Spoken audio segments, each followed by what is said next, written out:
So I'm sure Yeah. there are social workers out there who will say that I have completely sold out.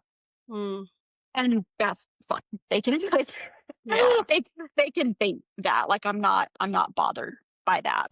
Hey there, it's Kelly from Me. Before we get started on today's episode, I want to invite you to one of our greatest trainings ever. It's how to build and grow a profitable solo or group practice sustainably. All you got to do is check it out at zinime.com/podcast. All right, on to our episode. Hey, everybody. Welcome to another podcast. Today I'm joined with Jessica Fink, an LCSWS in Texas in private practice. And today she's going to share her story of journeying through private practice, what she thought would work, what has worked, what hasn't, and where she's at today. Welcome, Jessica. Okay, thanks for having me. Yeah. Let's see. Can you tell everyone listening like where you are at in your private practice, what you do in your private practice currently? Yes. So I've now been in private practice for 4 years. I Wow. started as a 1099 at a group practice. I did that for 3 years. And then I went off on my own about a year ago. And so I'm completely on my own. It's just me. I kind of run the show and do everything. And then I'm mostly a CBT oriented therapist. So my specialties are sleep issues is a really big one. Probably half of my practice is people that are having trouble sleeping, but also do a lot of work with chronic pain and PTSD and OCD. And then something called radically open DBT, which is pretty new. Not a lot of people have heard of it. Um, but it's a type of therapy for people who are what we call maladaptively over controlled. Most therapists are over control. Not all of us are maladaptively over controlled, but I always use Angela from The Office as an example. Like, if, Okay. if people are asking me, like, what's the difference between DBT and RODBT, I use The Office and I'm like, okay, Kelly Kapoor needs DBT. Angela would go to RODBT. So that's kind of my shorthand for like, what is it and who's it for? Yeah. Have you always, excuse me, hold on, let me mark it.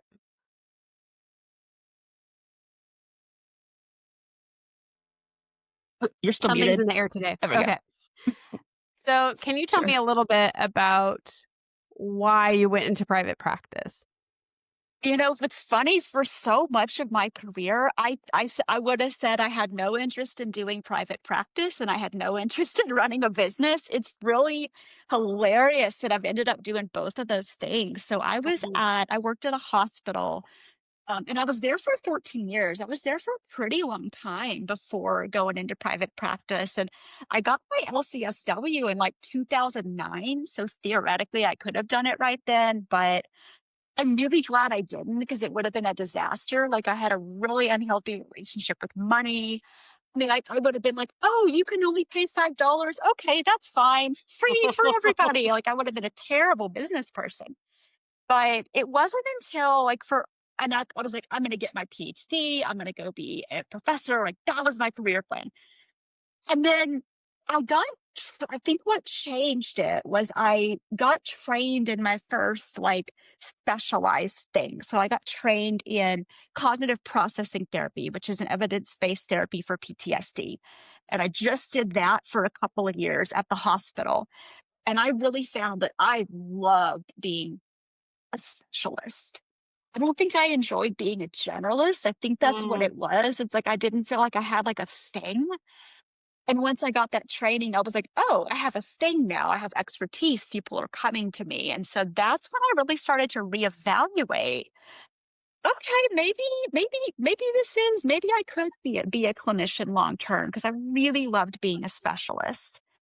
And then it's funny, I'm trying to think of how I ended up in I had a colleague that she and I were really close, and she left and she started private practice. And she was like, oh my God, it's so much better. It's great. I love it. It's the greatest thing ever. She was like, if you want to do it, let me know and I will help you get stuff set up. mm, And so I thought about it and I thought about it and I was like, okay, I'm gonna have a conversation with her. So I called her and I was like, hey, I want to talk more. about this private practice thing. And so she said, okay, cool. Happy to do that. She said, I also have an offer for you that she was going to start taking on 1099 contractors. And she kind of laid out like, here's what the pay is going to look like. And here's kind of what the schedule is going to look like. Um, and it sounded really good. I took the weekend to think about it. And I was like, you know what? I think I'm going to do it. Like, I feel really constrained at the hospital. Like, I had all these like ideas and things. Like, Mm. I'm always wanting to like try new things and experiment with stuff. And then the hospital was very much like, this is your role, this is your job, this is what you do. And you try to innovate, and they're like, no, that's not in the budget. That's not your. I We don't just so have an was innovation budget. right. There's no innovation. It's just like, this is your job. This is what you do. Follow Mm. instructions. I mean, I'm good at following instructions. I'm a great rule follower, Yeah. but I was just starting to feel so boxed in, and I was like, well, in private practice, theoretically, I could do whatever I wanted. I could try this thing or that thing. I could try this new population. I could try a group. I could try things. And so I called her like the following Monday, and I was like, okay, I'm gonna do it. Like, let's go. And so I was with her for 3 years, and I had a really wonderful experience. You hear horror stories, or I've heard horror stories about group practices. I had a really wonderful experience. Like, the Mm. pay split was really favorable. I had total autonomy. Like, she was available for support if I needed her, but I had total control over what I did.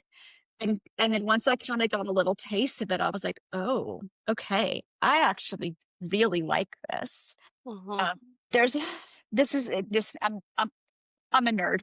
So there's a song from it's either like World War I or World War II that was popular in the US that goes, "How you gonna keep them down on the farm now that they've seen Paris?" Oh. And I kind of feel it's like, oh, it's like now I've seen Paris. Like, now the thought of having to go back to agency work is just like, Yeah. no, I don't want to go be I don't want to go back to the farm. I've seen Paris now. My income has just I am making more than double what I made at the hospital, which Wow. is just mind blow. Like, I don't yeah, it's just that's it's like my income went up really fast, and I was having to watch, because I was like, "I'm gonna go buy a new car, and I'm gonna go buy all these I'm gonna go I'm balling now," and I was like, "Okay, Jessica, hold on, like, slow down." So I've really tried to be thoughtful about, like, the lifestyle creep, and it's crept Mhm. a little bit, but I've Mhm. tried to keep it in check, but that was I was like, "Oh my god, I'm making all this money now. I need to go buy all these things," and I was like, Right. "No, no, no, chill out. Slow down." Why leave the private practice, the group practice and step into your own more? I really wanted my own brand. Like, Mm. I wanted my own website. I wanted my own, I liked writing. So blogging was never, like I would do, it's like, oh, y'all need to blog. Like, for me, that was never a barrier. It was like, oh, cool. I like writing, and I've got just tons of ideas in my head. So I was like, I want my own blog. I want my own website. I want my own brand. Like, Mhm. I wanted my Mhm. own thing, Yeah. and I wanted my name on it. I have to say I've learned a lot about your niche because of you. Mhm, Like, mhm, it's really mhm. interesting, like, the sleep stuff, and how did you come upon your niches? Yes. Um, Because they so feel in some ways to me, I'm it going to say this, mhm, in some ways, like we've talked about this, they feel rare, they feel specific, mhm. and I think it's important for people to see model therapists who are doing things that are very specific in their niche and not this Yes. broad, right, anxiety. So can you Yes. talk about that a little Yes, bit? and I can kind of walk you through the order. So this first specialized thing I ever got trained in was cognitive processing therapy, and that came out of the hospital hired a new doctor, and that doctor was really interested in treating trauma, and her training was in cognitive processing therapy. So she wanted to train some clinicians, and she wanted to run a group. And so I ended up it was this funny thing where there was like some other I got trained in it, and some other clinician was supposed to do it, and then she abruptly quit, and they were like, Jessica, can you do it? And I was like, Mhm. Sure. Like, Mhm. and I ended up really loving it. I did that for 2 years. And then kind of some stuff started to shift where there wasn't like we had two of those trauma groups going, and then like just the demand shifted and there wasn't enough demand to do two groups. And I just kind of saw, I was like, okay, I don't know if this is viable. There were lots of us that wanted to do that group. And so I thought, okay, if I don't take charge of my fate here, they're going to end up sticking me somewhere I don't want to go. So what else can I do? And so that's where radically open DBT came in. The hospital that I work with, they also had a radically open DBT group, and that group had a crazy long wait list. And I was interested in radically open DBT because I am myself over controlled.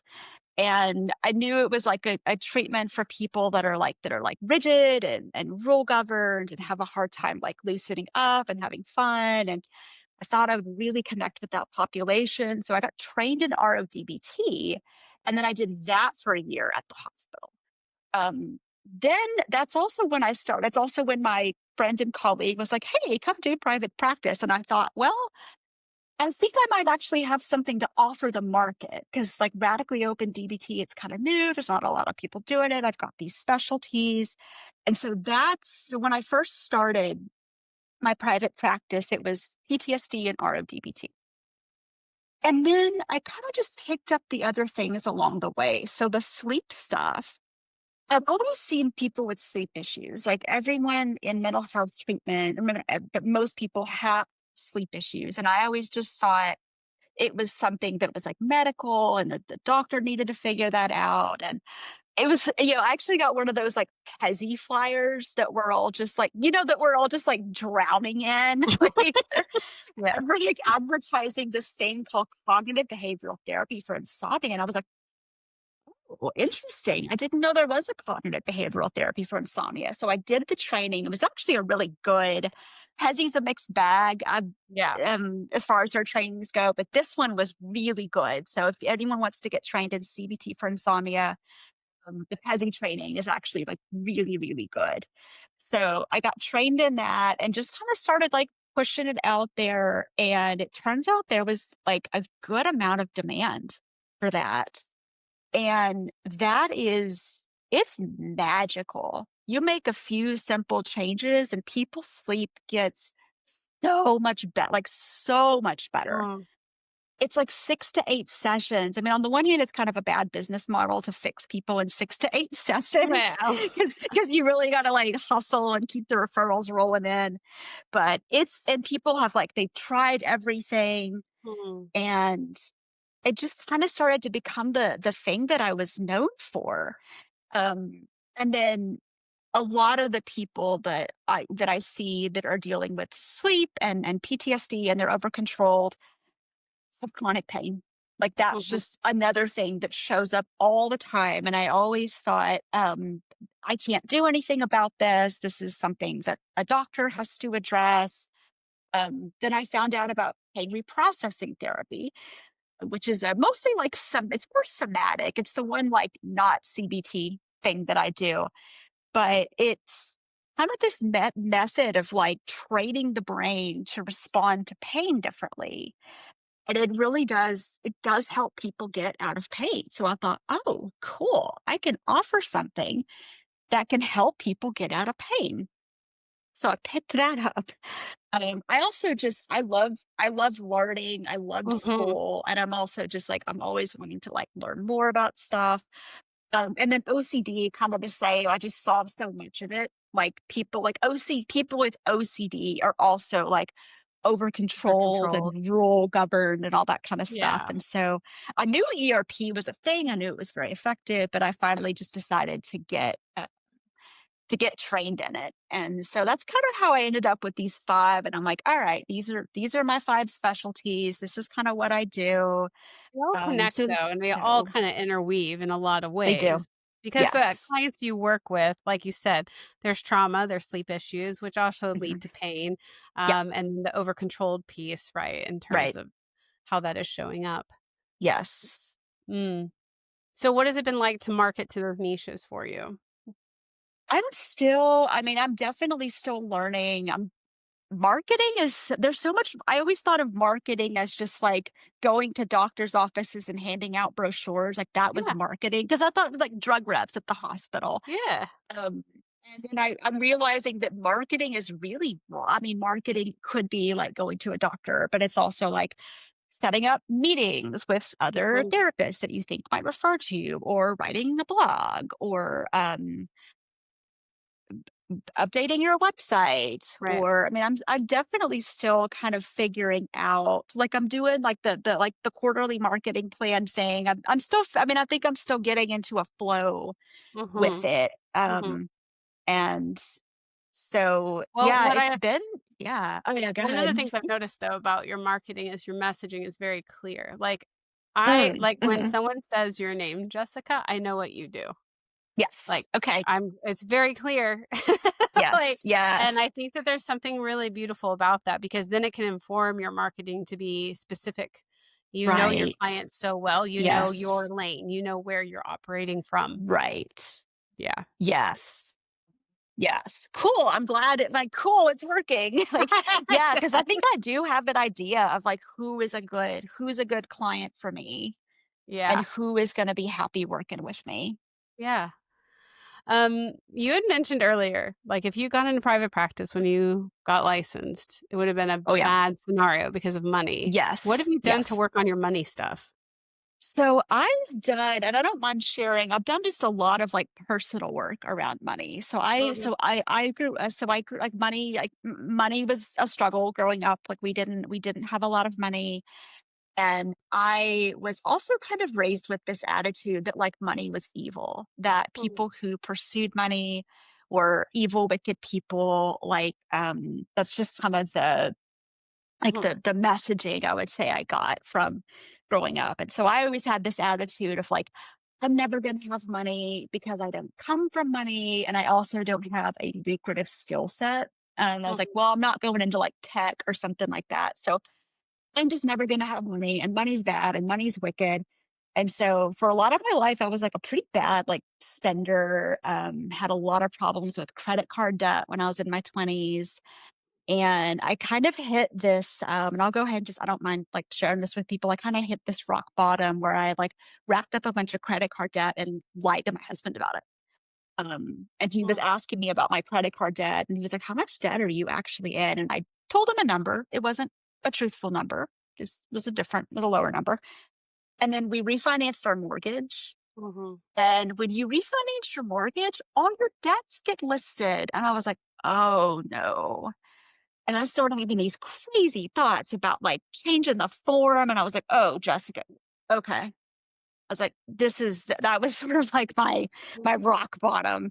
mhm, And so I came clean about the debt. I was like, okay, I'm in actually like a lot more debt. And so then my husband was like, okay, I'm gonna take money out of my savings and we are gonna pay it off. And I was like, no, no, no, no, no. Like it's my problem. I need to fix it. But that's what he did. And I gave him my credit cards. I was like, here's my credit cards, take them, hide them, don't let me touch them. And I went 2 years with no credit cards at all and like tracking my spending on an Excel sheet. And that was so helpful. Just seeing where the money was going, like mhm, changed that behavior. And then I was like, well, I need to start learning more about finance. And so I bought a Kiplinger's Personal Finance magazine off like at like a store, and they had this quiz. And there's this, you may have heard of this, the money scripts. It's a psychologist that came up with these 4 money scripts. And I took the quiz, and it said that I was a money avoider. It's like, you were a money avoider. You think money is evil. And I was like, oh mhm. my God. And then the funny thing too is they were like, lots of therapists are money avoiders. Like that was mentioned in the Yes. description. And I was like, wow. And so that just started to, it started to shift. I was like, oh, there's like other ways to be. And so I've really turned it around. Like Mhm, I don't have credit card debt. I'm back to using credit cards, but I don't have credit card debt. I'm saving for retirement. I have savings. Like I've got my relationship with money. is completely different. And Mm-hmm. so this was like late 20s, I think, when I kind of hit that point. So I was 25 when I got my LCSW, and I didn't go into private practice till 39, 39, 38, 39, somewhere in there. Because it kind of took all that time to get to like to really to have a healthier relationship with money is Mm. kind of how I saw it. Like I needed to change my relationship with money because it was not healthy. Yeah. I think there's like a high percentage of therapists in Debtors Anonymous. There's a lot of us that Yes. struggle with the Yes. money stuff. And I think I love hearing how you've kind of approached it and tackled it and like recognized the signs like, oh, something needs to happen here. Yeah. So how do you feel about money in your business? So I mean, I like money now. Yeah, Like I see money is it's not wicked it's anymore. it's not. It's a tool. It allows me to like we took two vacations last year. Like my Yeah. husband and I, we took two vacations in a year. And one of them was to Europe. And it was like, okay, like because of the money I'm making, I mean, we're a dual income household, but because of the money I'm making in my private practice, Yeah. we were able to fly business class. And it's just, I don't worry. I don't worry about money Yeah. anymore. I think about it, but I don't worry. It's not that like where I used to be like, oh shit, when do I get paid next? Oh crap, Right. it's not till next week. Like, Yeah. so Yeah. yeah, I don't see it as, and I also do think that that's a thing. So my degree's in social work, and I think this probably is in other master's programs. I didn't just get that from my family; it was Oh no. also graduate school. That Oh yeah. oh, we I had would to say read an I would article. social Yeah, work is social work more is probably the worst. Yeah, probably way more. yeah, But yes, all of mental health yeah. licensure I think gets it, but oh, social work. Oh, yeah, we Definitely. had to read an article about how social workers were abandoning their mission by Mhm. basically doing what I'm doing now. So I'm sure Yeah. there are social workers out there who will say that I have completely sold out. Mm. And that's fine. They can like Yeah. they they can think that. Like I'm not bothered by that. But it was a lot of unlearning. And I Yeah. still see it. I still see just we Yeah. we all know those therapist Facebook groups where there's like I take all the insurances and I charge $5 per session. And I'm like, okay, Yeah. good. Like I love when you guys talk about like, you don't know their situation. Maybe they have a high earning spouse, or maybe they have a wealthy family, or Yeah. maybe their life allows them to work for that. Yeah. Not And I think everybody's people does. do choose, like they do it's just being in conscious choice of like what Hmm. you're creating, right? Of like Right. and some people do choose to divest from certain things that make it harder for Sure. their business or whatever, but it's about that being in choice and not being victimized, but being the creator of what you desire in your practice and what that looks like. I love this conversation. I'm curious, like for people who are struggling or wanting to go into private practice and just like Mhm. trying to figure it out, what encouragement do you have for them? Yeah. Um, let's see. I want to be really thoughtful because I could be like, you could do it, or I want to give like a really nice, like, I mean, Yeah. you can if you want to. But it's all it's all doable. Like everything's learnable. That's what I'm going to say. Everything is learnable. So everything you don't come out of the womb knowing how to run a business. You learn it. You don't come out of the womb knowing how to market. You learn, like it's learnable. Like everything is a skill that can be learned, not some innate thing that you either have or you don't. Like everything's learnable. Everything can get better with practice. Um, everything is a skill that you can get better at. I love that. Thank you, Jessica, for being here.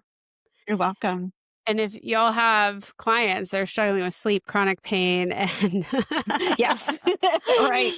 That uh, are rigid overly like Angela from controlled, The Office. yeah, Jessica is your person. So thank you all for listening, for being here, for opening your hearts and minds to Jessica's story. I hope that you're inspired. be specific, be really clear, stay in your lane, and also do the work on yourself because it'll pay off in your business. So until next time, thanks. I hope you loved today's episode. If you're a therapist who's tired of those long hours, low pay, and constantly battling burnout, don't forget our free video training designed just for you on how to build and grow a sustainable, profitable solo or group practice. Head over to zynnyme.com/podcast to check it out today. Until next time.